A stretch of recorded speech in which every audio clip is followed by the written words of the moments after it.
Bonsoir à tous. Deuxième journée des Interpol au Crêpes Île-de-France. Match qui va opposer ce soir Montpellier à l'équipe locale, l'équipe du Pôle Espoir de Châtenay. Marc Frangastel, donc entraîneur national pour commenter. Et avec moi ce soir, Kevin Lematec. C'est ça, fraîchement CTS en poste sur l'Île-de-France sur la détection. Qu'est-ce qui s'est passé hier pour toi, Kevin ? Entretien de titularisation, de fin de formation statutaire. C'est visiblement bien passé et j'attends le résultat qui devrait plutôt être normalement positif. Oh, on peut en dire un peu plus, non, Kevin ? Un entretien tourné autour de la posture du cadre d'État et des différentes missions que j'ai menées cette année sur la détection sur le territoire francilien. Ça s'est plutôt bien passé avec la contribution des différents comités départementaux et de la Ligue. Normalement la titularisation grâce à ce travail-là devrait être faite. Donc un nouveau collègue CTS pour le volleyball français. Donc c'est le dernier match de la poule. L'autre poule est déjà terminée et je vais pouvoir vous donner le classement à l'issue de ces deux journées. Donc dans l'autre poule termine premier le Pôle Espoir de Cannes. À la deuxième place le Pôle Espoir de Lyon. À la troisième place le Pôle Espoir de Wattignies. Et quatrième le Pôle Espoir de Strasbourg. Voilà, donc demain il y aura les demi-finales pour les places 1 à 4. Demain après-midi, et les demi-finales pour les places de 5 à 8. Pour vous rappeler, les matchs de poule se jouent en 3 sets de 25 points. Voilà, c'est un choix depuis quelques années du secteur là, de jouer 3 sets de 25 points et que tous les sets comptent dans le classement général. Par contre, à partir des demi-finales demain, des matchs en 3 sets gagnants. Voilà, Kevin, toi qui a été une année là ici sur Paris, tu as dû voir un petit peu le Pôle Espoir de Châtenay. Qu'est-ce que tu peux nous en dire, nous présenter un petit peu les joueurs majeurs peut-être ? Oui. Déjà, c'est vrai que c'est une équipe une structure qui est assez physique de par la taille. Beaucoup de joueurs ayant un profil assez intéressant tant d'un point de vue technique que physique. Commencer par libéraux assez technique. Ewen qui est sur sa dernière année de pôle, qui est monté en puissance au fur et à mesure de la saison et qui aujourd'hui présente un niveau de jeu très solide derrière. Il est associé aux deux centraux, Daniel et Anthony, qui sont deux centraux très physiques, avec des bonnes capacités d'intervention très haut au niveau de l'attaque. Et puis ils sont très, très propres, très rigoureux sur ce qu'ils proposent au bloc. Donc ça fait deux joueurs très intéressants au centre. Après les deux réceptionneurs attaquants qui sont eux également aussi sur leur dernière année ici à Châtenay. Maxime et Félix, pardon. Deux joueurs assez techniques, costauds sur le fond de jeu, qui ont une bonne palette technique à l'attaque, qui prennent pas mal de place dans cette équipe en termes de leadership. Maxime étant le capitaine de l'équipe et Félix étant le leader technique offensif de cette équipe de Châtenay. Et pour terminer, le duo passe-pointe, le pointu, Thilan Dallez, joueur très explosif, grosse qualité physique, qui est capable de beaucoup de choses bien, comme un peu d'irrégularité à certains moments. C'est un peu l'atout caché de cette équipe si tout se passe bien. Et puis le maître à jouer, c'est Nathan, qui est très bien secondé par Gabriel et Titouan sur les moments un peu plus compliqués. Nathan a noté que c'est sa première année sur le pôle de Châtenay, une progression plus qu'exponentielle avec une régularité et un sérieux dans le travail qui est assez rare à cet âge-là. Donc une équipe assez intéressante pour Châtenay cette année en effet. Côté Montpellier, à noter la blessure avant cette compétition là, sur les phases finales M15 qui se déroulait ce week-end à Narbonne de Matteo Morozek qui est un des joueurs offensifs importants pour Montpellier sur service attaque. Voilà, donc Matteo ne jouera pas.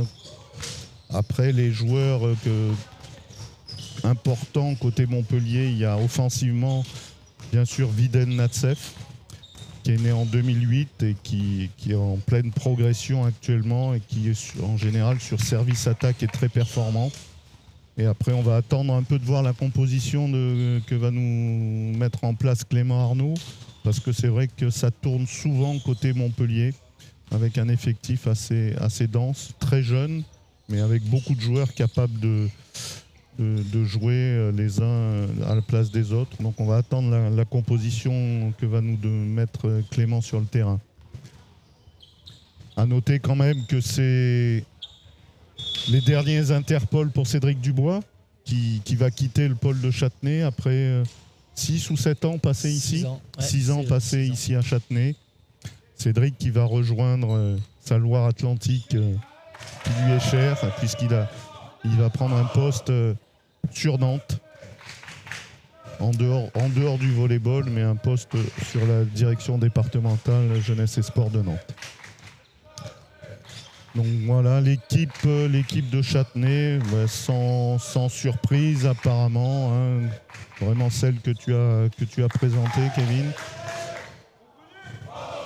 Et côté Montpellier, donc Lucas Pujol qui va démarrer, Viden Natsev, le jeune Axel Dragici qui est titularisé avec Corentin, le libéro Corentin Agnès aussi très jeune puisqu'il est né en 2010, Corentin.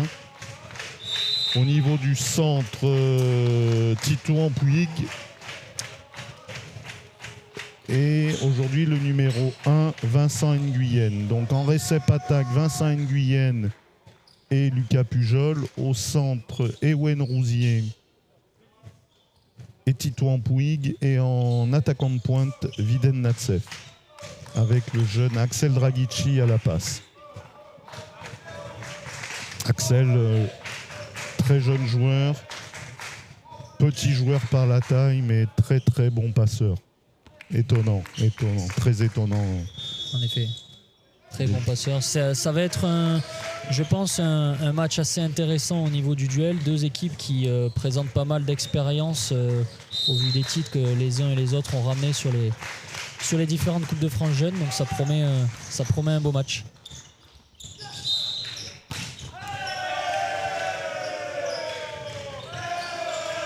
Et l'arbitre qui siffle un doublé dès le premier point au jeune Axel Dragici. Et premier point donc pour Châtenay. A noter que sur ce match, il n'y aura pas de cadreur, puisque ce sont des jeunes cadreurs bénévoles et qui ne pouvaient pas être disponibles pour ce dernier match. Viden Natsev qui est 3 mètres en 1 là, explose le haut des mains du bloc châtenaisien. Oui, pourtant un bloc à 3 plutôt bien formé. C'était un axe prioritaire travaillé par Cédric à l'approche des Interpol.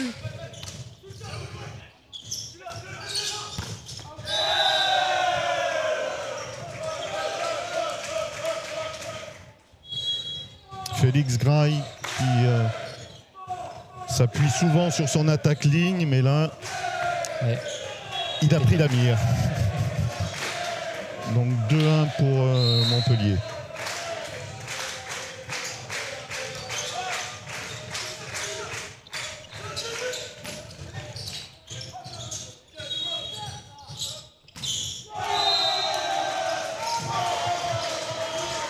Très beau bloc-out là, trouvé par Lucas Pujol.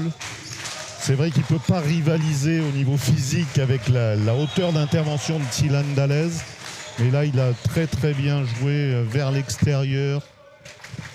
Ah, ça reste une arme, le bloc-out reste une arme intéressante pour les réceptionneurs attaquants. Oui, c'est là où la maîtrise technique de la palette des différents coups à l'attaque est fondamentale pour les réceptionneurs attaquants, surtout face à un bloc bien physique composé de Daniel et de Thilan.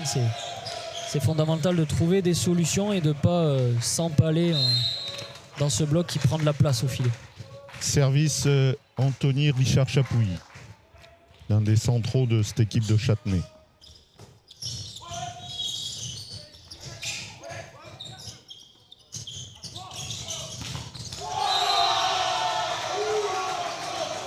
Très beau bloc à 3 là des Montpelliérains. C'est vrai que depuis le début de la compétition, on voit beaucoup de blocs à 3. Et les équipes de Montpellier et Châtenay sont notamment celles qui le travaillent le plus et le maîtrisent le plus. Ouais, c'était un bloc très homogène, bien formé de la part des Montpelliérains.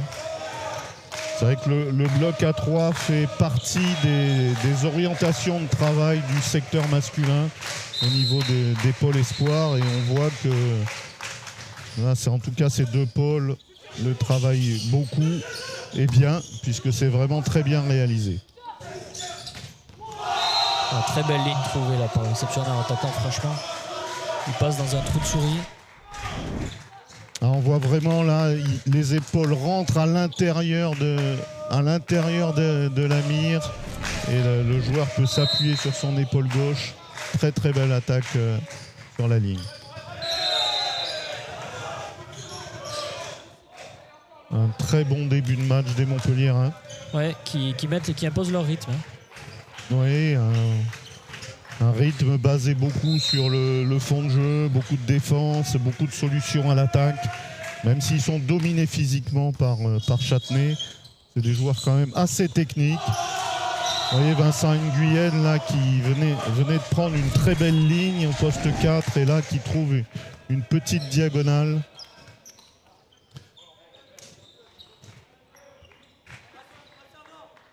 On voit que Daniel là a un petit peu ouvert le bloc. Ouais. Il manquait un petit peu de franchissement sur sa main intérieure, ce qui a permis à Vincent de passer sur la petite diagonale. Un très beau jeu en fixation de la part de Nathan. Les Montpelliérains étaient à 2 en entraide là sur la fixation, l'attaque en fixation de Daniel, mais ça se passe trop pour eux actuellement. Ouais. Le score est de 7-4 pour Montpellier.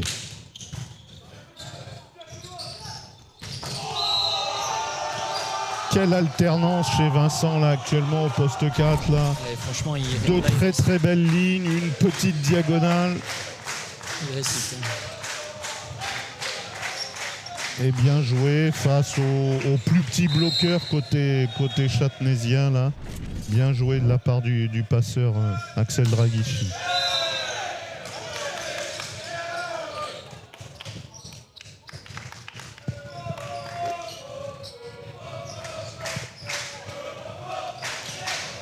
Donc actuellement dans cette poule, on a Châtenay qui est à 2 victoires, Montpellier 1 victoire, 1 défaite, et l'autre match qui se déroule de l'autre côté, Bordeaux 1 victoire, 1 défaite, et Dinard est à 2 défaites. Très beau bloc d'Anthony là, sur une pipe. Ouais, avec un appel en pipe qui n'était pas forcément dans le bon tempo et pas bien placé dans l'espace. Ouais, ça manquait vraiment de vitesse, la fixation n'était pas très crédible. Le joueur en fixation, c'est le joueur qui vient sur un premier temps d'attaque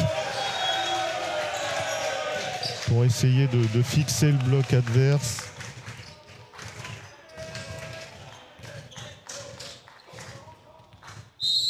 Et Châtenay qui revient à 7-8 là. Ouais, très bon service de Daniel.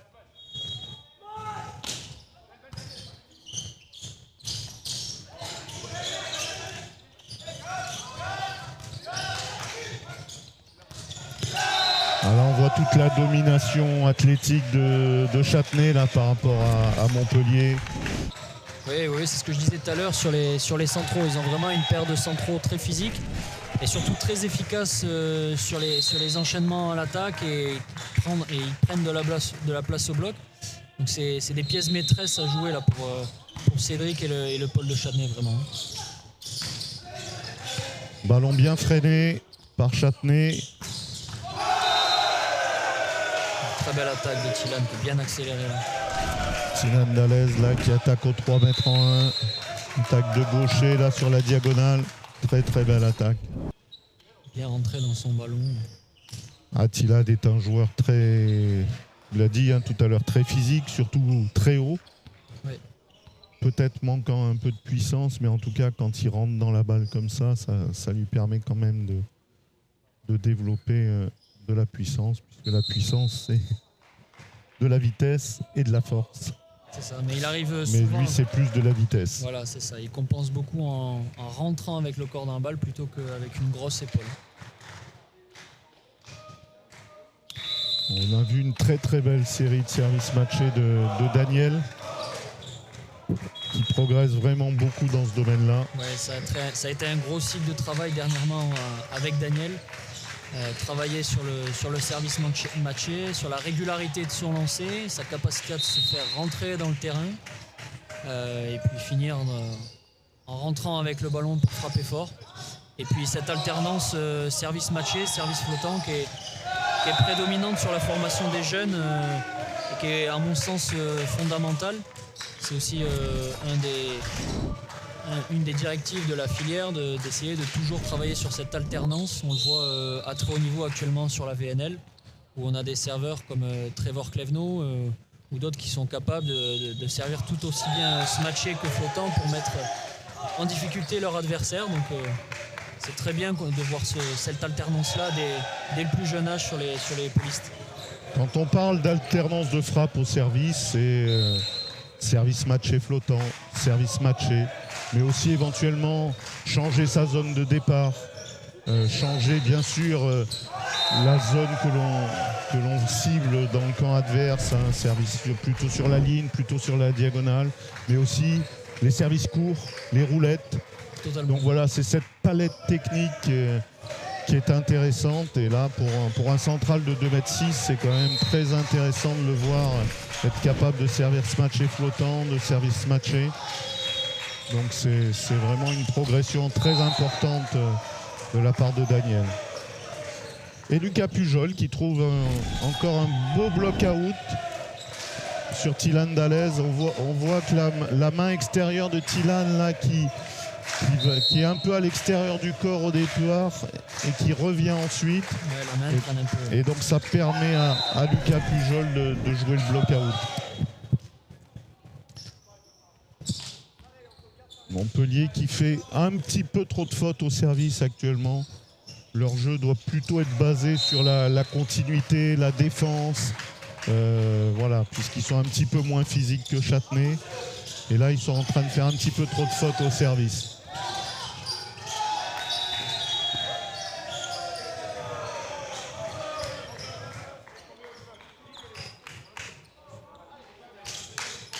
Ouais, Châtenay qui bénéficie justement de par son physique d'un avantage certain sur la phase de bloc défense. Ils scorent pas mal sur ça. Ils arrivent à vite tourner les phases de side-out.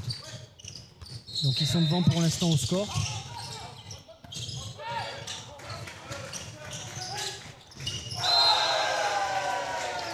On voit ces phases de transition là. La phase de transition côté Montpellier-Rennes, pas très bien gérée. Un contact de Corentin Agnès un petit peu bas pour Lucas Pujol qui s'est fait bloquer par la hauteur de Tilan Dalaise, qui n'y a laissé aucune chance là sur cette action.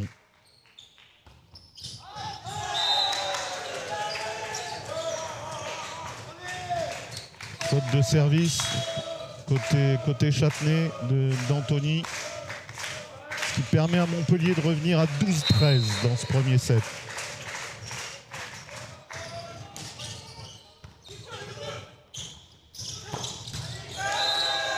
Encore un bon passage par le centre.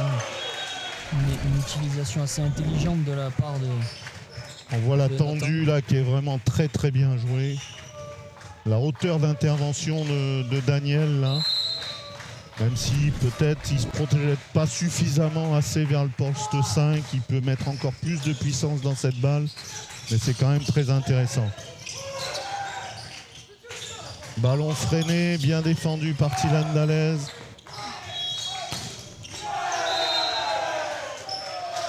Attaque de Vidennatsev qui est touché au bloc. En tout cas, l'arbitre, il n'y a pas de challenge vidéo ici sur les interpoles. Je suis pas persuadé qu'elle soit touchée celle-là. Je sais pas. Même sur le ralenti, là, ça semble pas évident. Mais bon, l'arbitre a toujours raison. Exactement. Score 13-14.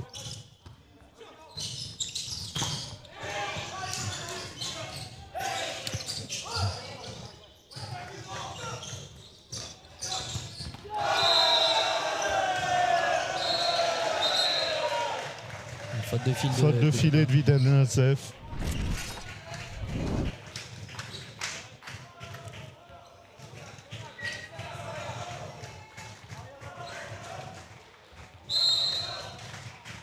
En retombant là, on le voit toucher le bas du filet.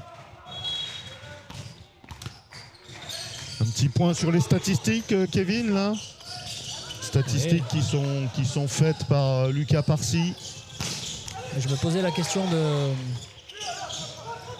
l'efficacité de la réception de Châteauneuf par rapport à celle de Montpellier. Et les stats confirment mon ressenti.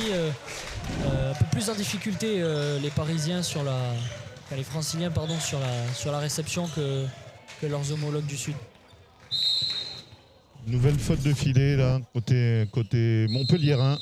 Vidennatsev qui, en retombant du bloc, s'est encore accroché au filet.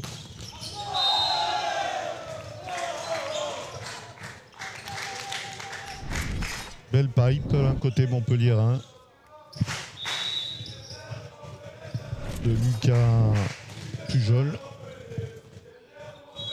Lucas Pujol, le frère de Thomas Pujol, qui était au CNVB cette année, qui a fait une très bonne saison en Ligue B. Et qui a signé l'an prochain à Poitiers. Très beau challenge pour Thomas l'an prochain. Pour l'avoir connu rapidement sur Toulouse, joueur très intéressant, très à l'écoute, très appliqué et surtout physiquement intéressant par rapport à sa puissance de frappe. Nul doute qu'à Poitiers, il saura s'exprimer pour aider l'équipe à aller accrocher des playoffs. Ouais, il a basculé cette année d'attaquant de pointe à réceptionneur attaquant. Donc c'est vraiment un poste pour le haut niveau qui peut complètement lui convenir. Oui, puis on a vu que sur les différentes oppositions qu'il a fait avec le CNVB, il s'en est plutôt bien sorti sur le niveau de Ligue B. Donc à voir sur de la Ligue 1, joueur très intéressant. Encore une faute au service côté Montpelliérain, sans trop de prise de risque. Donc c'est peut-être un domaine qu'il faudra corriger là côté Montpellier. Je suis sûr que Clément Arnaud saura leur dire. Mais encore Châtenay là qui s'appuie beaucoup sur la tendue au centre. Tout à l'heure c'était Daniel, ce coup-ci Anthony. Et les Châtenaisiens là qui viennent vraiment dans les bons intervalles au niveau de la tendue. C'est intéressant entre le contreur ailier et le central.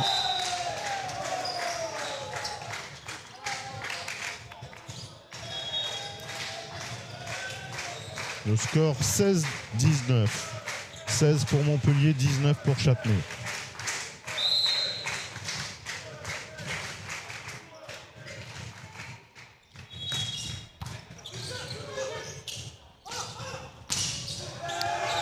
Ah oui, là on voit Montpellier qui s'organise, c'est original hein, parce qu'avec le petit passeur Axel Dragici, ils sortent carrément ce joueur-là du bloc et ils s'organisent à deux sur l'ensemble du terrain pour aller bloquer, donc c'est vraiment pas facile pour eux. C'est pas facile, mais À l'inverse, de l'autre côté, le passeur Nathan Zach là, décide de peu jouer avec son pointu. Donc ça peut aussi donner l'occasion à Montpellier d'être un peu plus efficace sur le bloc par rapport à des choix qu'il pourrait faire.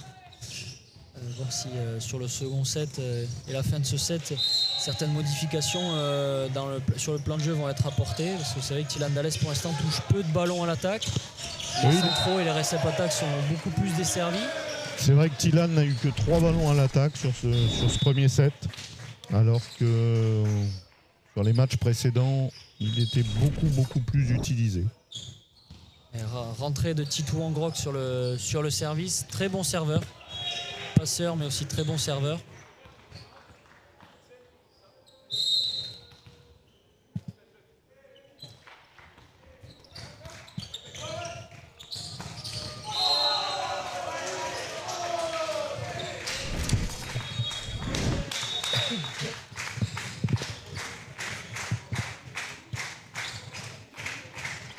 À Titon Puig, là, côté Montpellier, qui depuis hier fait vraiment des très bons matchs.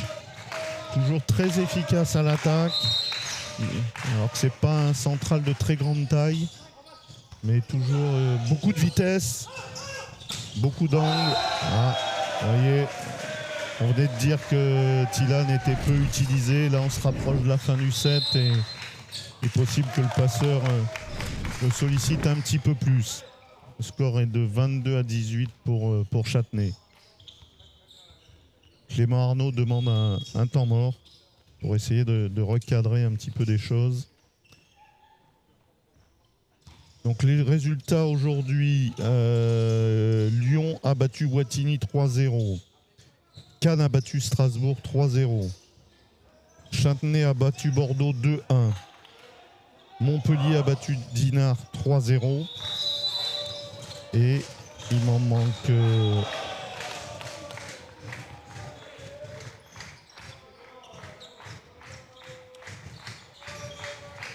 Et Cannes a battu Wattignies 3-0, tandis que Lyon battait Strasbourg 2-1.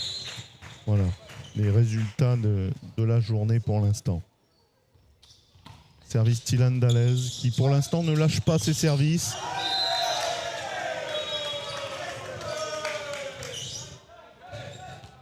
Il se contente de faire travailler l'équipe de Montpellier. Ils ont raison, hein, côté Châtenay, parce qu'ils ont plutôt un bloc dominant. Donc oui, ils ont raison de faire jouer les Montpelliérains. Tout à fait.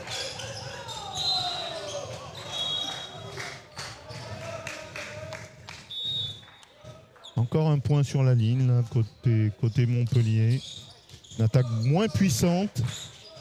Ouais, mais qui passe encore sur la ligne. Et le passeur de Châtenay reste sur plutôt un bloc orienté diagonal. Donc, oui, à côté de ça, cette balle était quand même défendable hein, pour Tylan Dales. Oui. Elle n'était pas très puissante. Et...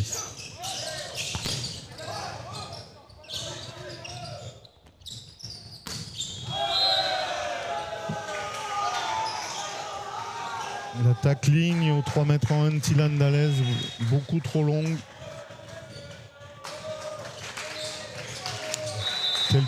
Souvent des petits problèmes de timing chez Tylan sur les ballottes. Là. Il n'était pas à pleine vitesse sur cette balle, un petit peu en train de redescendre. Et c'est souvent là que les attaques lui échappent. Et temps mort tout de suite demandé par Cédric Dubois. On ne pourra pas ni entendre les consignes de Cédric, mais bon, on le voit énormément parler à ses joueurs. L'équipe bien regroupée autour de lui. C'est la même chose côté Montpellier. Hein, les équipes très proches autour de leur coach. Ce qui prouve des belles dynamiques de groupe là, dans toutes ces équipes. Ça reste un sport collectif où la dynamique de groupe, l'entraide, la solidarité sont quand même des valeurs très importantes. Ouais, je dirais même indispensables. Hein. Surtout qu'on sait que c'est des jeunes qui vivent en permanence les uns avec les autres, qui se côtoient tant sur les temps scolaires que sur les temps sportifs. Donc forcément que ces valeurs de partage, ces valeurs de relations humaines sont fondamentales, et c'est là aussi le travail d'un entraîneur. C'est pas simplement optimiser un joueur de manière individuelle, mais à l'approche de cette compétition, c'est de réussir à composer au fur et à mesure de l'année un collectif qui soit en capacité de produire un jeu cohérent à l'approche de compétition. Alors, encore une faute au service côté Montpellier, hein, alors que juste avant il avait fait un ace en servant ce match flottant. Je pense que Montpellier n'utilise pas assez la régularité au service, parce que Châtenay n'est pour l'instant pas très très stable en réception, et je pense qu'ils auraient tout intérêt à les faire travailler dans ce domaine-là.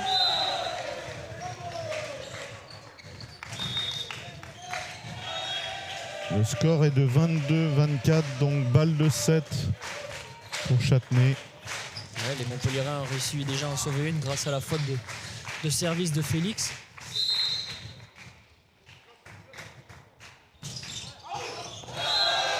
Et encore une faute. Et voilà. Premier set pour Châtenay, 25-22. Ouais, il va falloir que Montpellier régule son taux de faute au service. 8 fautes de service, c'est beaucoup trop, sachant qu'ils ont la capacité de travailler sur l'alternance. Marc, tu le disais tout à l'heure, en réception, Châtenay a été mis un petit peu à mal, notamment sur le début du set. Et il serait intéressant d'utiliser ce potentiel point faible de l'équipe de Châtenay pour que Montpellier puisse recoller et prendre le second set. Alors, au niveau statistique, sur ce premier set, Félix Graille, 1 point. Tilan Dallès, 4 points. Maxime Ménard, 2 points. Anthony Richard Chapouilly, 5 points. 4 sur 4 à l'attaque pour Anthony. Donc ça concrétise bien ce qu'on disait, cette domination au centre de Châtenay. Domination physique. Et 2 points pour Daniel. Côté Montpellierin, on est à 4 points pour Vincent Nguyen. 3 points pour Lucas Pujol. 3 points pour Viden Natsef. 1 point pour Bastien Marcha, un ace. Et 3 points pour Tito Ampouig. Comme on le disait, comme tu le disais Kevin, hein, beaucoup trop de fautes. 8 fautes au service côté Montpellier. Et 2 fautes à l'attaque, ça fait quand même 10 fautes sur ce set. Un petit peu trop pour une équipe dont la base doit être le fond de jeu, la régularité, la défense. Voilà, c'est pas une équipe de rupture, ça doit être une équipe de fond de jeu. Alors que Châtenay est plus une équipe de rupture, service, bloc, attaque. Oui, c'est plutôt dans ces registres-là qu'on attend le pôle espoir de Châtenay. Ouais, mais là, bizarrement, lorsqu'on regarde les stats quand même, au niveau du rapport au bloc, 2 blocs pour Châtenay, 1 pour Montpellier. Les Châtenaisiens ne sont pas ultra dominants sur ce secteur, ils freinent. On a vu pas mal de fois les réceptionneurs attaquants montpelliérains réussir à passer sur la ligne et marquer, en espérant que sur ce second set, les Châtenaisiens corrigent un petit peu le tir, si je peux me permettre, pour essayer de gagner un petit peu plus en efficacité au niveau du bloc et mettre des blocs un peu plus gagnants pour utiliser leur force justement. Alors les deux équipes repartent dans la même configuration.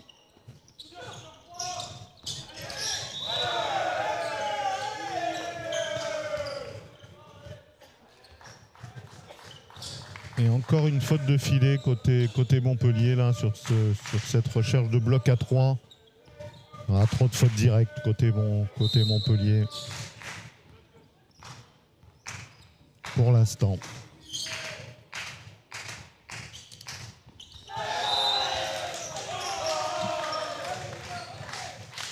Anthony, lui, il n'est pas passé encore au service matché. Alors si, ils ont tous suivi la formation service matché sur pas mal de semaines. Là, c'est par rapport à des soucis d'efficacité liés au match. Mais tout le monde travaille le flottant et le smatché sur chaque semaine. À Châtenay, tout du moins. L'arbitre qui annonce cette balle touchée. On va regarder le ralenti. C'est possible que Daniel la touche, je sais pas. Possible que le numéro 16 la touche là, mais on bloc bien formé encore des Châtenaisiens. Et encore en difficulté, la réception côté Châtenay n'est pas parfaite.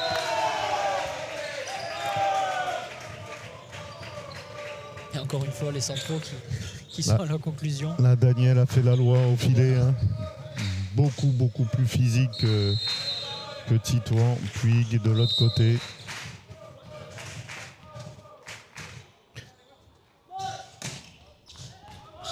Ouais, 1m89 pour Titouan, 2m6 pour Daniel. Il n'y a pas photo. C'est le service de Daniel de Thilan qui sort de pas beaucoup là, qui longe le poste 1. Pourtant pas sur une prise de risque maximale. Mais 3-2 pour Montpellier. Déjà 2 fautes de service côté Châtenay. Il ne faudrait pas que la tendance s'inverse pour les Franciliens quand même au niveau de leur efficacité sur le service.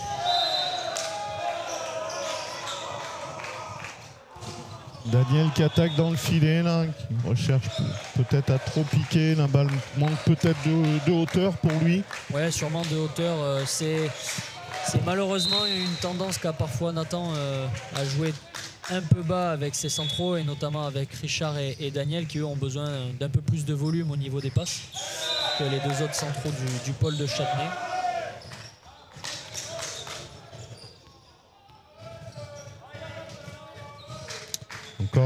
Encore une faute service côté Montpellier. Il est important d'aller au bout des séries, surtout les serveurs match et flottants, d'obliger l'adversaire à gagner les points.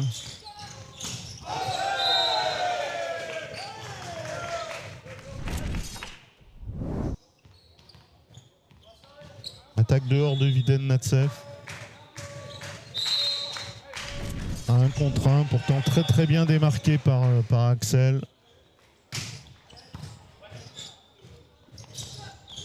Axel de suite lui redonne la balle et encore une faute de Viden.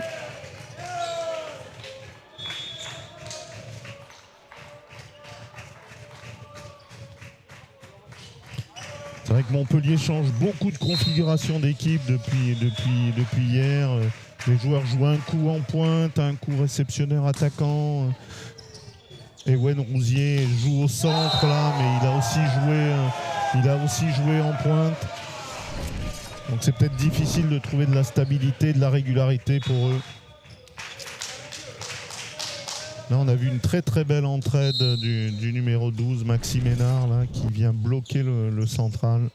Ouais, très beau système Catherine réalisé de la part des Châtenaisiens, qui est un système qui est beaucoup utilisé sur les temps d'opposition collective, là, sur les entraînements du pôle.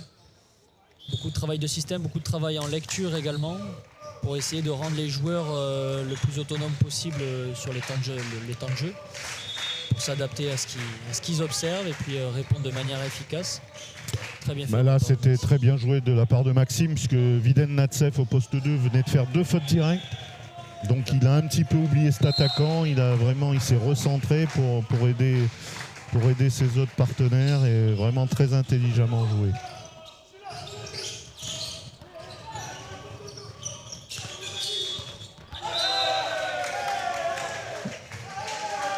On voit quand même encore une volonté de la part du réceptionneur attaquant d'essayer d'aller chercher la ligne, mais en vain cette fois.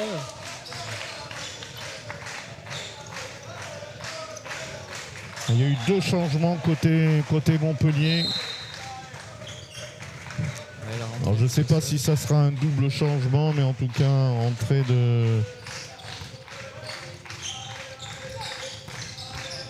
Golan Pantel à la passe et de Robin Régis en opposition. Très bon choix de la part de Cédric là, de faire un système de bloc def avec passe au centre. Ce qui permettait d'avoir Anthony là sur l'aile qui a réussi à prendre le réceptionneur attaquant. Ça fait 2 fois qu'il l'utilise depuis le début de ce set là, sur 2 temps de jeu. Très intéressant, très bien bloqué. L'équipe de France, en 2002, quand ils ont fini médaille de bronze au championnat du monde, là, et qui jouaient soit avec Loïc de Kergré, soit avec Mathias Patin. Et c'est vrai que quand ils jouaient avec Mathias Patin, contre les Russes notamment, ils avaient fait sauter Mathias à fond sur la fixation. Et voilà, ça avait un peu perturbé les Russes. Et voilà, c'est des stratégies qu'il faut adopter, il faut bluffer, il faut prendre des options, il faut surprendre l'adversaire et souvent ça paye.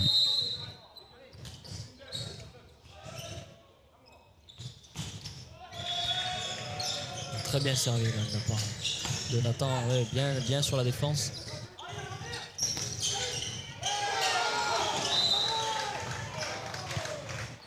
Et point en fixation d'Ewen Rousier qui va passer au service. Le score 9-7 pour Châtenay.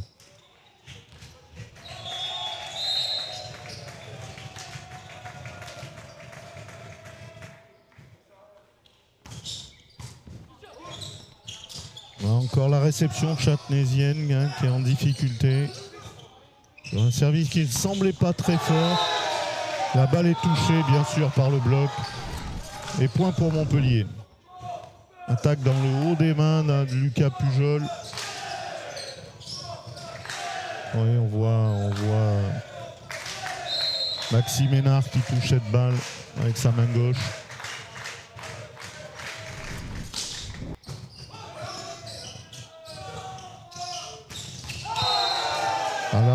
Une faute de bloc là côté Montpellier parce qu'ils avaient bien fait leur bloc à 3 mais ils laissent de la ligne là sur un bloc à 3. Il faut vraiment être très précis et fermer la ligne sur ce type de situation.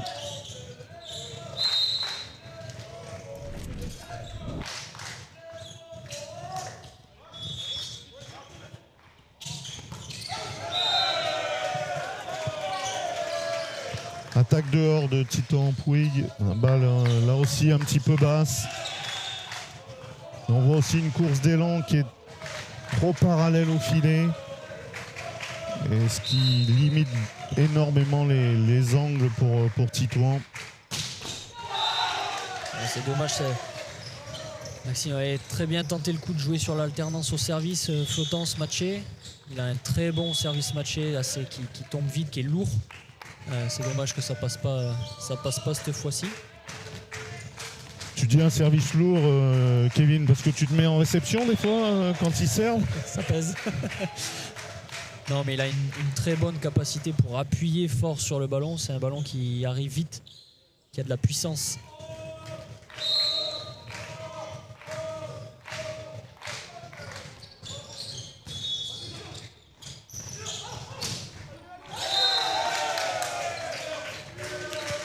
Ewen Renevaux là qui est venu couvrir Félix Graille là en prenant beaucoup de terrain là en réception.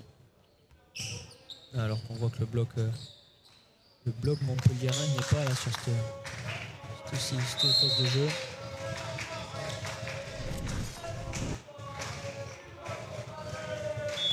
« 12-9 pour Châtenay.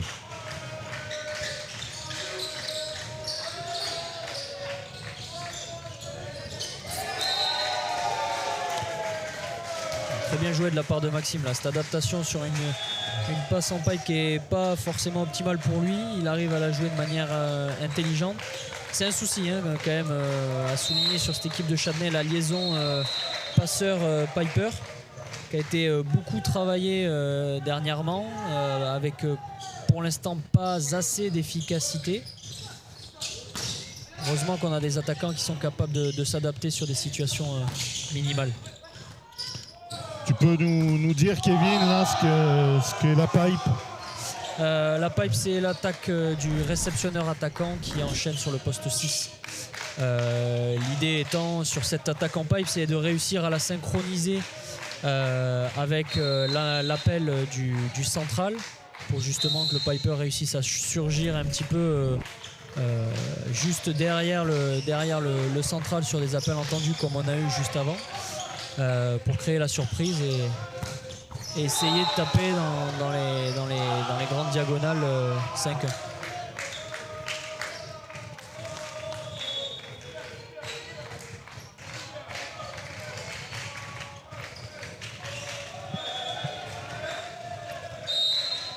Montpellier qui revient à 11-13.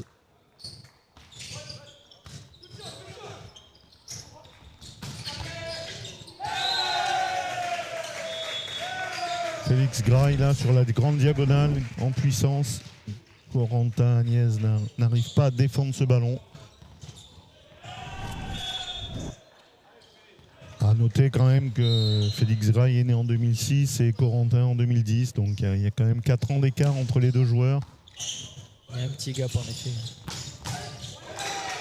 Très belle défense d'Ewen Orenveau.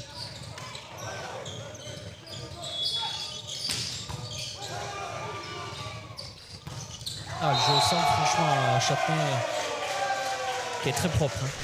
Très propre, même si ça manque un petit peu de volume sur la passe là. Très belle fixation en contre-attaque, c'est jamais évident à jouer. Ouais, très bien totalement. joué côté Châtenay. Très bien, le ballon tombe au sol, parfait.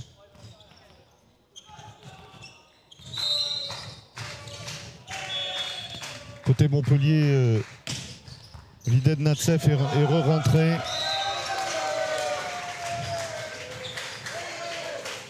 Mais c'est Robin qui, pour l'instant, Clément Arnaud a maintenu Robin, le numéro 12, pour jouer à la passe.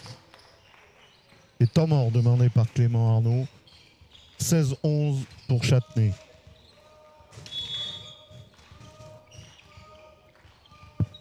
Avec un très beau service matché, un ace sur la ligne là, de Tilan Dalaise. Depuis le début, il travaillait plutôt ses services, il les enroulait, il faisait travailler la réception de Montpellier. Là, il a vraiment un peu plus lâché, on va dire. Ouais, il a lâché. Maintenant, voir s'il reste dans sa série là sur retour de temps mort. Est-ce qu'il se fait prendre au jeu de Clément Arnaud, l'entraîneur du pôle de Montpellier, et il fait la faute dès le début, ou est-ce qu'il joue sur le bloc dev de ses partenaires? On va voir ça de suite. Il n'y a pas de radar là sur la compétition, mais bon, toi qui dois avoir l'habitude de les voir travailler. 105. Ouais, 105 voilà. Tilan, c'est 105. Je sais que Vided Natsef, qui s'entraîne, qu'on voit souvent s'entraîner sur Montpellier, et aussi sur ces chiffres-là, hein, plus de 105. Donc voilà, on voit déjà quand même chez ces joueurs-là, c'est pas encore Léon, bien sûr, hein, mais pour leur âge, c'est quand même des vitesses très intéressantes.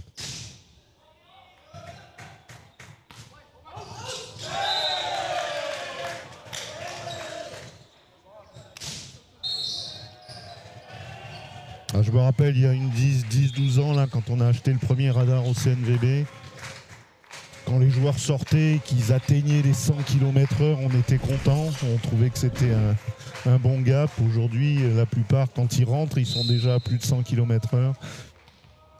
L'an passé, Nathan Ferral est sorti avec un record, je crois, à 125 ou 126, je ne sais plus, 125 je crois. Voilà. Cette saison, il a quand même démontré cette capacité à servir avec Toulouse, arme offensive au service. Hein. Ils appelaient ça Iceman. Oui, il a fait des séries incroyables côté Toulouse en Liga. Et Toulouse qui, avec ses jeunes joueurs, a fait une très très bonne saison. Ses joueurs français aussi. Tom Picard, Maxime Hervoire ont joué tout le temps. Loadnac aussi. Également. Voilà, et Alexandre Bouchez, Nathan Ferral ont fait des entrées très très fréquentes.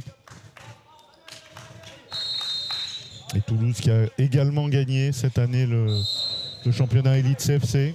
Oui, une très belle opposition en finale face à Rezé. Un très gros match, une très grosse demi aussi face aux jeunes du CN. C'était deux oppositions vraiment très intéressantes pour les avoir suivis.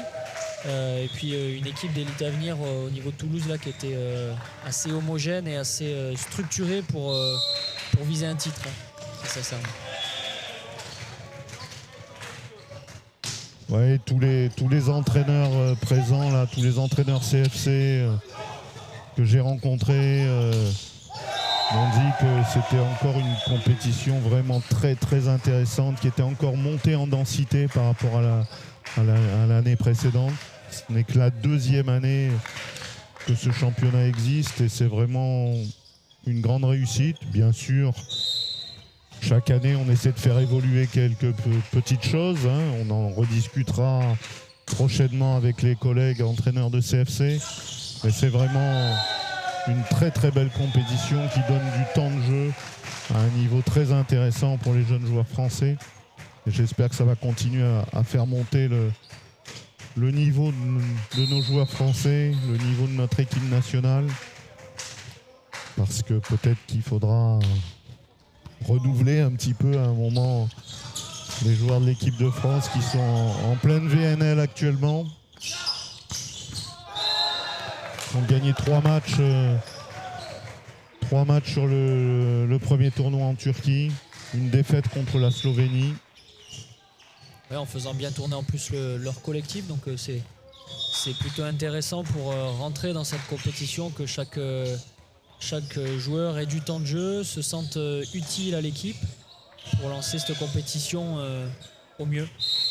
Oui, et surtout pour Andrea Gianni, c'est préparer dans les meilleures conditions les Jeux Olympiques, qui sont bien sûr l'événement très important, plus qu'important pour le volley français, puisqu'ils ont non pas un titre à défendre, mais un nouveau titre à gagner.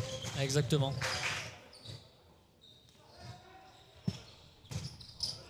Mais en parlant de jeunes joueurs, on a vu les débuts de Joris Sedik en VNL. Très impressionnant pour son âge.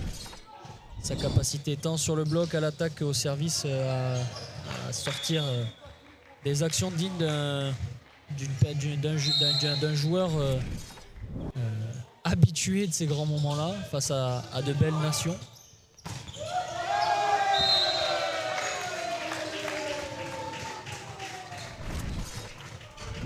Ah, c'est vrai que autant pendant une période on n'avait pas énormément de centraux, autant là on commence à avoir des centraux très intéressants. Bien sûr Joris Sedik, mais des jeunes centraux très intéressants comme Joris, mais je pense aussi à Yann Laurencé, à Jules Dutoit.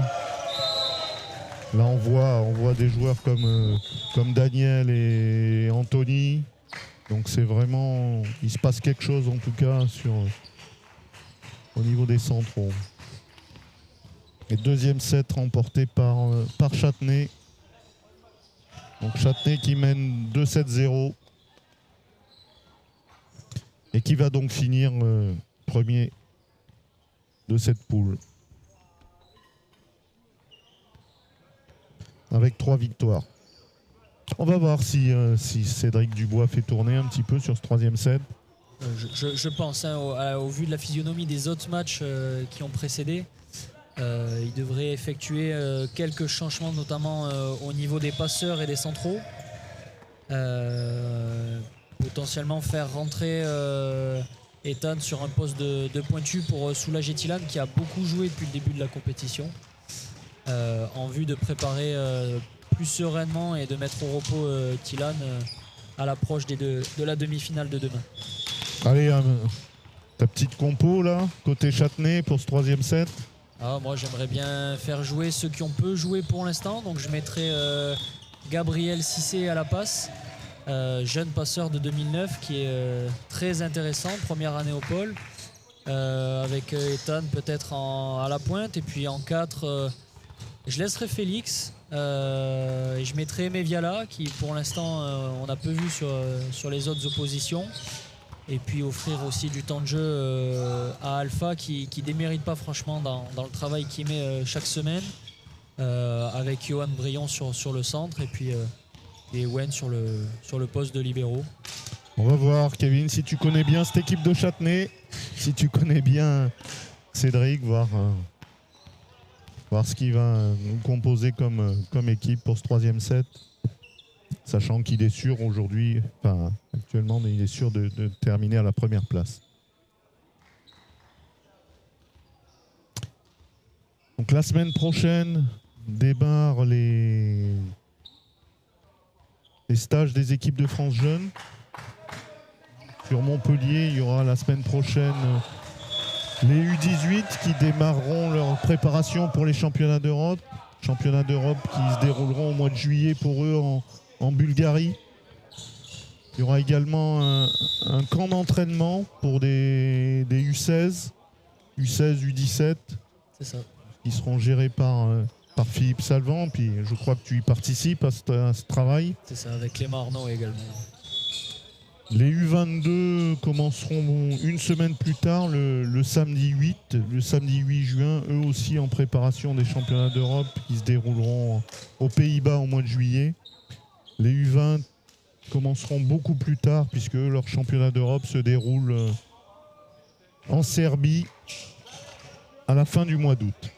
Donc le groupe de Slimane Belmadi, ceux qui ont été champions du monde l'été dernier, qui travailleront à partir de la fin du mois de juillet pour préparer ces championnats d'Europe. Alors, est-ce que tu avais bien vu? Je ne me suis pas trop trompé. Ethan en 4 avec Aimé. J'avais dit Ethan à la pointe. Et puis Cyprien Alpha pour le duo de central. Et Johan Briand à la pointe, du coup. D'accord. Il n'y a pas Félix non plus sur le terrain. Non. J'avais plutôt juste, un peu plus de la moitié. Et la semaine prochaine aussi, sur Montpellier, séminaire du secteur masculin. Chaque année, on se regroupe avec tous les collègues de Pôle Espoir pour travailler sur les orientations, sur les potentiels, l'individualisation du travail. Donc voilà, la semaine prochaine, on va travailler sur tout le programme de 2024-2025. Et puis une initiative de Philippe Salvant qui a organisé un colloque des entraîneurs de centres régionaux d'entraînement. Voilà, avec 22 entraîneurs de centres régionaux qui seront regroupés toute la semaine sur Montpellier où on va échanger, travailler ensemble sur les fondamentaux techniques, sur l'organisation des méthodes d'entraînement, méthodes de préparation physique. Donc voilà, il y avait déjà eu un regroupement il y a 3 ou 4 ans à Sablé-sur-Sarthe. C'est un colloque des centres régionaux d'entraînement. Donc c'est la 2e fois qu'on en fait un. Mais là, c'est uniquement sur le secteur masculin.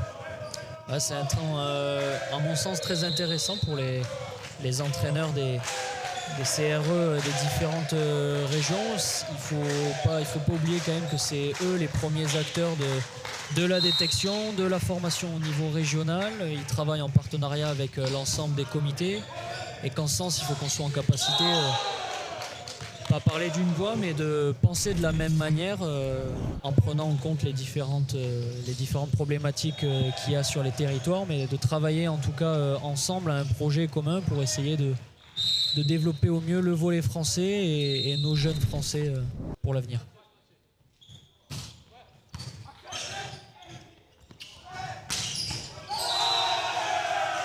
Et Johan Briand qui fait le travail à la pointe. Centrale de formation, quelques entraînements à la pointe, des appétences pour ce poste-là. Johan qui est en pleine progression quand même. Hein. Oui, totalement. Qui vient de finir de grandir, qui part de très loin d'un point de vue moteur, mais qui a progressé énormément avec la structure du pôle et puis les différents clubs sur lesquels il a pu évoluer depuis sa rentrée en structure. Et puis quelqu'un d'ultra motivé à travailler, qui ménage pas ses efforts, donc il est récompensé à juste titre. On l'avait vu en stage là, une semaine au CNVB. C'est vrai que très très appliqué dans le travail, très sérieux, à l'écoute Toujours en à l'écoute. permanence. Et c'est très agréable de travailler avec lui.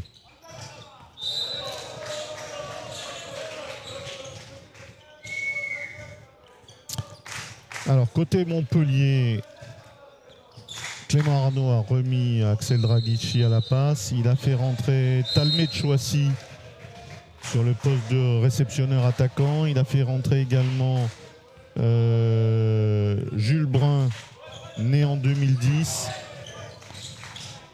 Donc une équipe très jeune, ainsi que Yann Arthur Bastard. Donc voilà, une équipe très très jeune alignée par Clément Arnaud. À noter aussi que le libéro a été changé côté Montpellier. Oui, oui, exact.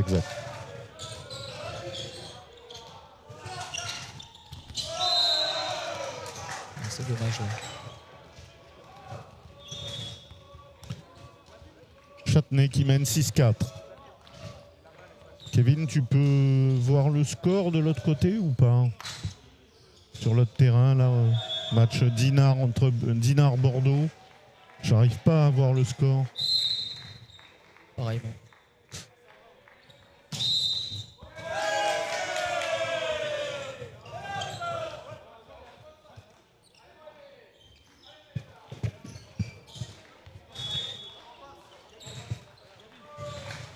« 7-4 pour Châtenay.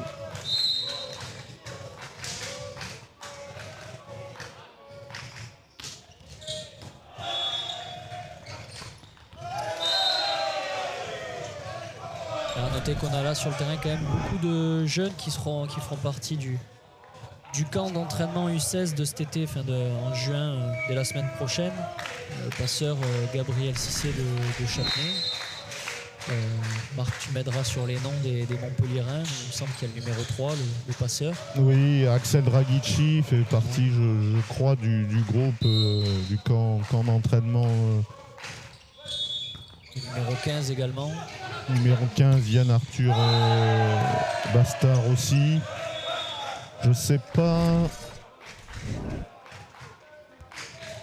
pas si Jules Brun est au stage également. Je n'ai pas la liste 2010, en tête. Hein 2010. Oui, c'est un été appelé.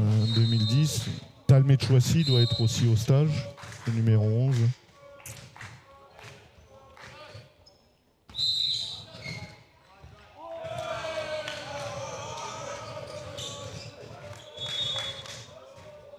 Et ce groupe qui va travailler au mois de juin là, sur Montpellier ira faire au mois de juillet une confrontation, un franco-italien dans le sud de l'Italie. 3 ou 4 matchs contre les Italiens. Donc une des Du 6 au 16. Du 6 au 16 juillet là, en Italie. On a répondu favorablement à une invitation des Italiens. Donc il y a souvent des échanges internationaux avec l'Allemagne, avec la Belgique, avec l'Italie, avec l'Espagne. Côté U22, programme avant les championnats d'Europe, il y aura les U22 joueront à Béziers 3 matchs contre la Pologne. Ensuite, 3 matchs contre les Pays-Bas du côté de Besançon. Je crois Besançon, Dole et Belfort. Et 3 matchs à Metz contre les Brésiliens, puisque Metz est le camp de base de la délégation brésilienne pour les JO. Et que de nombreuses équipes brésiliennes viennent travailler sur Metz là, depuis déjà l'an passé et cette année. Donc on profite de l'avenue des Brésiliens pour jouer 3 matchs contre eux sur Metz.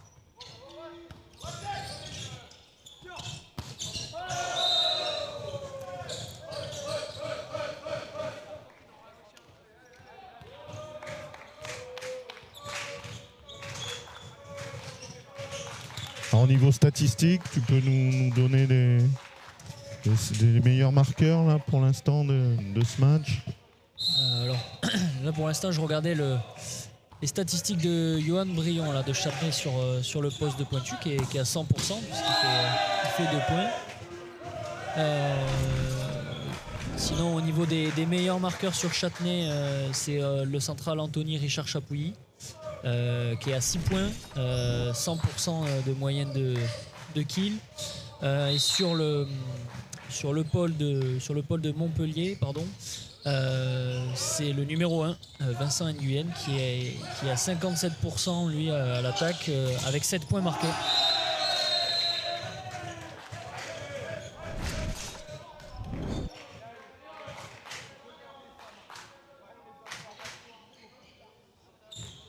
Ne voyant pas le score sur l'autre terrain, on ne peut pas vous dire encore qui finira 2e, 3e et 4e de cette poule.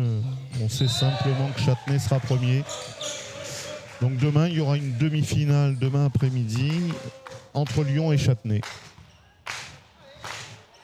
Lyon qui finit 2e de sa poule. Belle confrontation.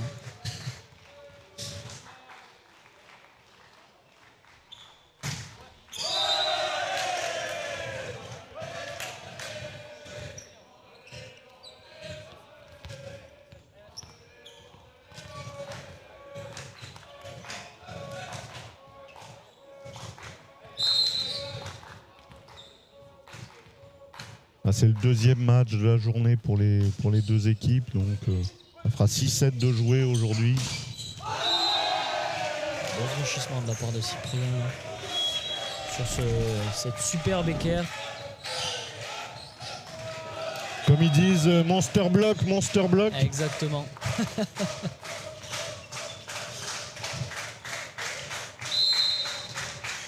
Bien en face. On peut franchir un peu plus, mais ça suffit pour mettre le point. Défense réflexe extraordinaire.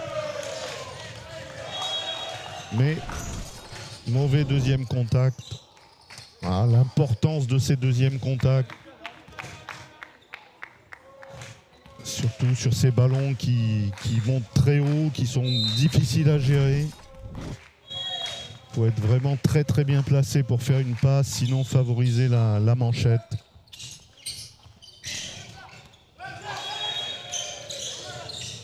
Bel enchaînement de la part des Méviala. Relance, enchaînement sur la ligne. Très bien fait. J'ai l'impression que le score est de 15-10. Oui, 15-10, c'est ça pour Châtenay.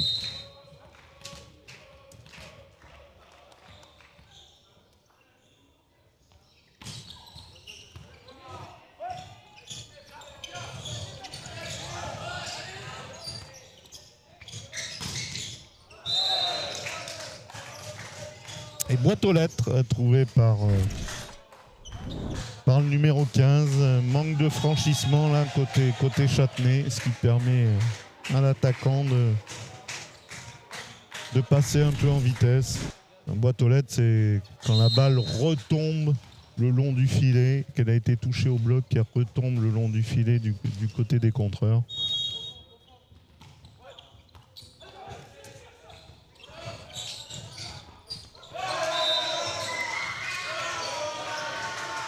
Le numéro 8 de Châtenay, là, c'était vraiment arraché jusque dans le mur du fond pour ramener ce ballon. Ouais, c'est dommage, petite incompréhension entre le pointu Johan Brion et Owen, le libéraux de Châtenay. Et on revient sur les difficultés en réception quand même de Châtenay là, avec Aimé qui... Ah oui, toujours pareil, il y a un plateau qui se met en place beaucoup trop tard. Donc le joueur touche la balle au niveau du corps, voire un petit peu derrière. L'autre jour, Juliette Gélin, une des libéraux de l'équipe de France, était un petit peu en repos chez elle à Montpellier. Elle est venue faire un entraînement au CNVB où elle nous a demandé de faire un peu de réception. Et c'est vraiment impressionnant, même sur les services des joueurs du CNVB, à quelle vitesse elle met en place son plateau. Bien avant que le ballon ne passe le filet, son plateau est déjà en place, incliné, orienté dans la bonne direction. Et voilà, malgré la vitesse de service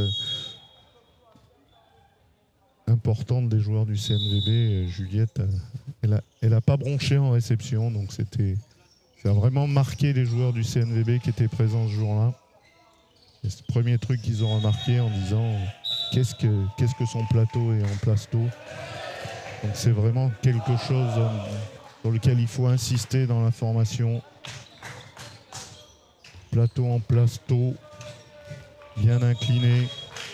Ne pas hésiter à prendre hors de l'axe les prises latérales, notamment sur les services flottants, sont vraiment importants parce qu'ils permettent aux joueurs de traverser son ballon.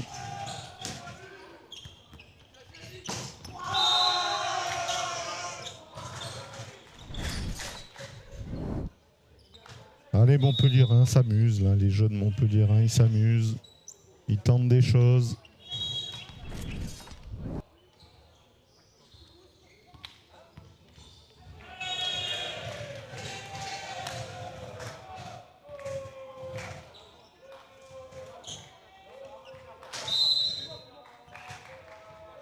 Ah, c'est sûr que côté Montpellier, Matteo Mrozek aurait fait du bien à cette équipe. Là.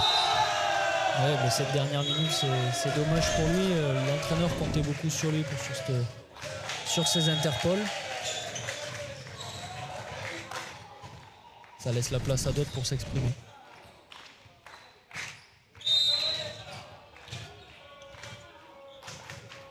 On fera un bilan avec les collègues là, parce que c'était la première année que les interpoles étaient implantés aussi tard dans la saison.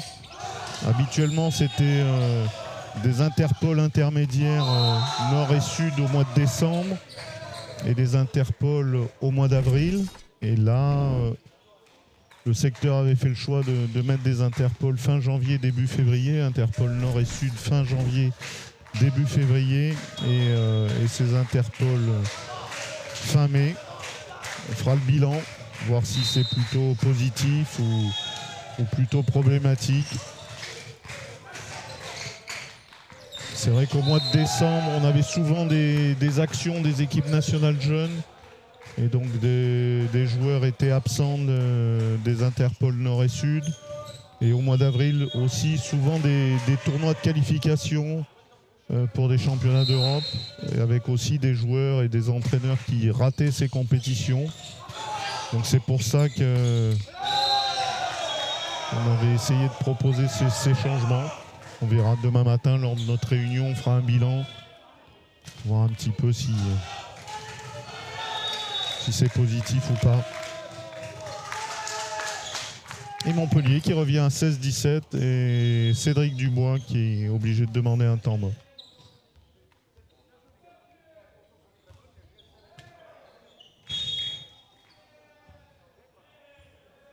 Est-ce que les joueurs de Châtenay vont vouloir offrir une victoire sur ces interpoles pour le départ de Cédric Dubois? Oui, je pense que ça leur tient à cœur. Ça leur tient à cœur. Ils étaient tous surpris du départ oui, vraiment. L'annonce du départ de Cédric, ouais, parce que mine de rien, il est là depuis un petit moment maintenant, 6 ans. Il passe quand même beaucoup de temps à développer la structure, à développer les joueurs. Il s'y emploie vraiment tous les jours. Donc là, je pense que pour lui, mais aussi pour eux, les jeunes veulent aller chercher quelque chose. Ils savent qu'ils ont les capacités en plus pour le faire. Dans les rangs, il y a quelques jeunes champions de France, nouveaux champions de France M18 qui sont galvanisés par leur titre avec le Paris Volley et qui aimeraient bien aller chercher aussi potentiellement une première place sur ces interpoles avec le pôle de Châtenay. Ah oui, excellent travail de Cédric là, depuis qu'il est au pôle de Châtenay. Hier, j'ai assisté à une petite rencontre entre Cédric et les parents de Daniel qui venaient remercier Cédric pour le travail accompli, pour tout ce qu'il avait pu donner à Daniel et la progression. Donc c'est vrai que ça fait toujours très plaisir. J'espère qu'on pourra récupérer Cédric Dubois dans les années à venir au niveau du volleyball parce que C'est un cadre de très grande qualité.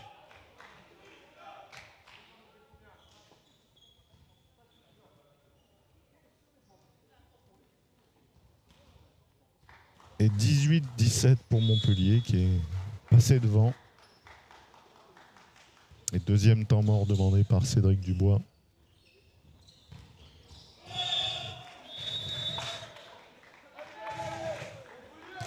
À noter que dans le classement, là, sur ce système qu'on utilise de 3-7, en premier c'est les victoires et ensuite c'est le nombre de sets gagnés.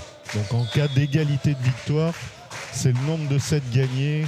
Donc même si une équipe est menée 2-0 ou mène 2-0, ce troisième set a de l'importance, peut avoir de l'importance en tout cas pour le classement final.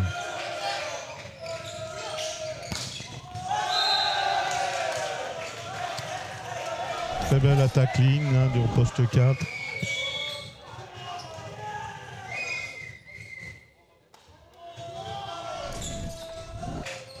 Ouais, 18 égales.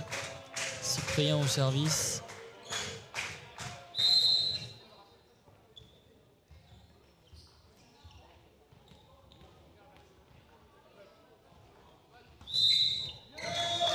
Et mordu. Ah, c'est le deuxième pour Cyprien sur ce set. Ah oui. 2 fois qu'il mord. Il connaît pas bien la salle peut-être.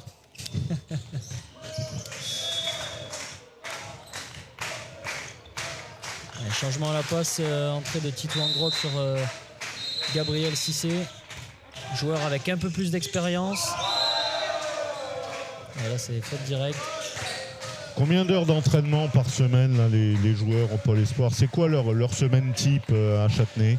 Leur semaine type, cette année exceptionnellement, c'était un fonctionnement en quotidien. Donc cours le matin et puis entraînement l'après-midi. Donc les entraînements allaient de 14h à 17h30, sachant que dedans il fallait découper un temps d'entraînement spécifique, donc spécifique qui signifie souvent un entraînement où on travaille par poste sur une thématique, et puis un entraînement plutôt orienté sur du collectif à la suite, et s'enchaîner derrière 1 heure à 1 heure et demie de préparation physique, donc souvent ça faisait du 14h 19h si on arrondit par jour, excepté du lundi au jeudi soir. Et puis le vendredi, de temps en temps, une séance orientée sur du stretching, de la relaxation, de la préparation mentale, autre que travailler sur le volet même, mais qui contribue tout de même à la performance des joueurs. Un travail super intéressant a été réalisé avec un préparateur mental, sur une préparation mentale d'équipe, en vue de préparer ces interpoles. Travail intéressant qui a permis de responsabiliser les jeunes sur le ressenti qu'ils ont, sur leur capacité à être leader dans le groupe, qui sont quand même des facteurs clés de la performance aujourd'hui. On le sait, à la préparation mentale, on ne peut pas passer à côté. Donc c'est très bien de la part de Cédric et des différents intervenants du pôle d'avoir sensibilisé ces jeunes à la préparation mentale. Sachant que beaucoup l'an prochain vont intégrer le CNDB ou des centres de formation de clubs professionnels. Donc c'est bien de leur avoir donné ce bagage-là pour l'avenir.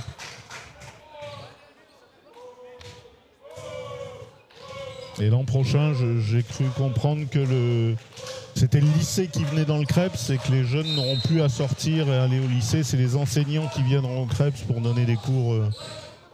Alors le lycée est déjà dans le Krebs depuis cette année justement. Donc c'est-à-dire que les jeunes dorment dans le Krebs, ils ont les cours dans le Krebs qui sont à 2 minutes du logement.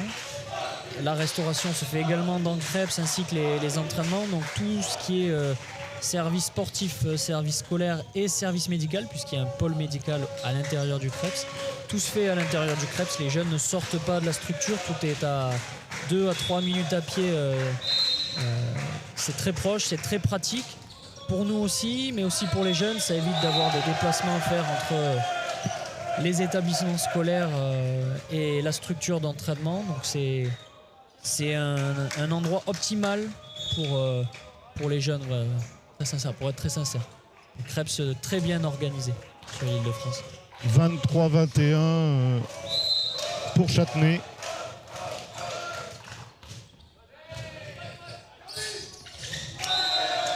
Oh, le retour direct. Ah, c'est dommage parce que Titouan avait bien fait le travail sur le service en amont, hein, sur son alternance, sa capacité à bien servir flottant. Et c'est vrai qu'Alpha, non sans une mauvaise intention, mais fait un retour direct faux, enfin, utilise mal le retour direct cadeau de la part de Il le met Montpellier. légèrement dehors. Exactement. C'est dommage pour lui. L'intention était bonne. Et donc les joueurs, le vendredi, repartent dans leur club, s'entraînent avec leur club et jouent le week-end avec leur club en championnat. Exactement. C'est une priorité de la part du pôle de ce que les joueurs puissent faire un entraînement avec leur club le vendredi soir ou le samedi matin, hein, ça dépend les clubs, et puis jouent avec les clubs le samedi soir ou le dimanche en journée. A noter quand même cette année que l'effectif que vous aviez sur le terrain juste avant sur les 2 premiers sets, effectif assez aguerri puisqu'ils évoluent pour la quasi-totalité à l'exception du passeur sur des effectifs de National 2 minimum.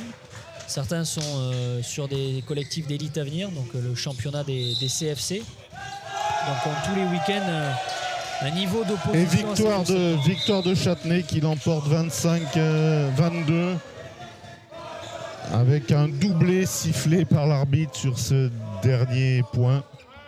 Donc victoire 3-7-0 pour Châtenay. Donc demain matin, les joueurs seront au repos. Et demain après-midi, toutes les demi-finales. Je vais vous donner les horaires. Tu peux m'aider, Alors, Kevin? Pour les places 5 à 8, ça sera à 14h. Donc les 2 matchs en simultané. Et pour les demi-finales des places 1 à 4, ça sera à 16h30. Ok, avec demain, je crois, la présence pour les demi-finales d'Axel Guiguet, la DTN, du président de la fédération qui est là, et bien sûr du président de la Ligue, des présidents des comités, enfin beaucoup de représentants beaucoup d'élus des comités. et de la Ligue. Voilà, bonsoir à tous. Bonsoir Kevin. Bonsoir Marc, à demain.